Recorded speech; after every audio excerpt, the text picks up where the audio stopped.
Presentation Canada program in the amount of $20,000.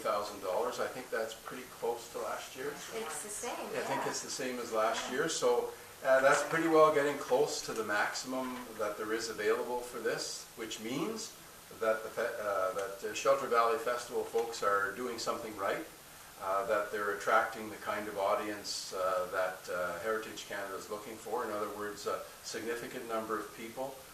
Their success is obviously getting right to Heritage Canada, and so we're very happy and very proud to be able to make this announcement that we have another, what I consider to be, quite frankly, for sure national, if not world-class place for a family to come, hear some good entertainment, and enjoy a weekend of that entertainment, and enjoy the wonderful vistas that are provided by Northumberland County.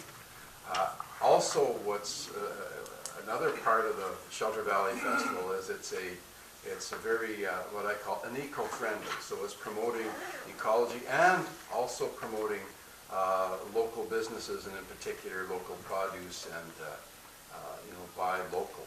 And of course, those are all things that we're not only very happy to hear, that we also promote, because this year, when we're talking about eco, the offices of your MP are now carbon neutral.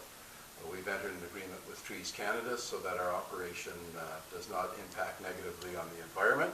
So we made that announcement. So that was one more reason why we really are influenced by people like the Shelter Valley Festival, that we all have to do a little bit on our part in order to make it a better world. So other than that, I think it's only appropriate that we hear from the Shelter Valley folks from their perspective.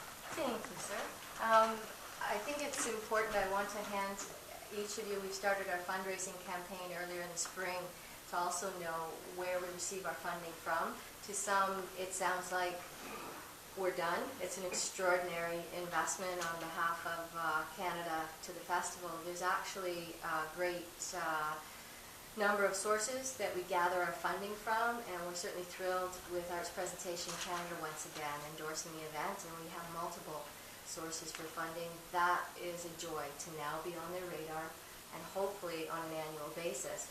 What I wanted to provide media here is sort of a listing of how we spend our money percentage-wise, where we receive it percentage-wise, to give the community an understanding of how hard all of us work to raise funding.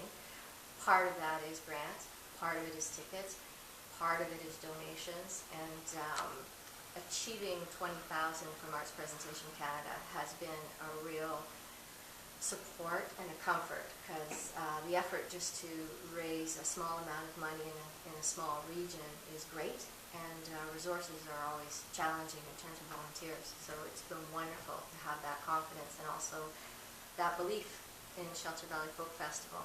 And I really would like to introduce right now our chair, who's new perhaps to some of you. Elizabeth Scriven was elected, has been on the board for quite a while. This is my 4th year. Yeah. And my 7th year as a volunteer. Exactly. So Elizabeth has done just about everything at the festival, which is only appropriate for Shelter Valley to bring on board the board and the chair role, someone who's done everything from parking and dishes right through to the accounting and the processes, which is familiar to her daily work. It's great. Shelter Valley is such a big, important part of our lives, and to the people that are volunteered for it, it's a really important event in their year, and they wait for it, and we celebrate both the volunteers, but the people when they leave us are so complimentary for the event that's been put on. It's really a wonderful